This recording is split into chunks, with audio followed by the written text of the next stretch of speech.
नायक सियाणा जी आप श्री के प्रसंग के भवरा मीठा फूल पर सूरा मीठी सांग, अरे सेजा मीठी कामड़ी तुम्हार पंचू मीठी भांग।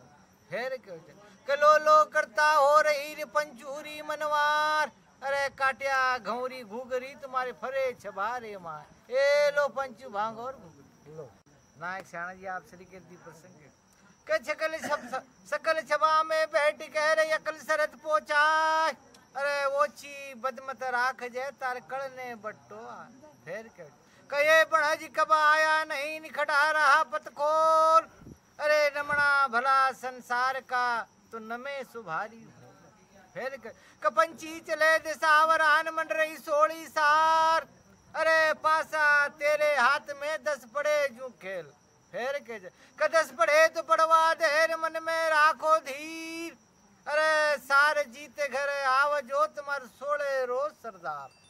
तो देखो बाबा वे थोड़ो ले लिया ना वे थोड़ो उन्हें केवा चा परदेश रो मामलो छ। दी शब्द कोई बोला कोई गाली देवा गलोच करे कोई ठट्टा करे कोई मस्करी करे, सामने काम आपनो छ मम करे काम आपनो छ। केसु वाद विवाद करजो मत, आछी आछी करजो माटीन पर जाजो जेरो बाबे नानक बेल।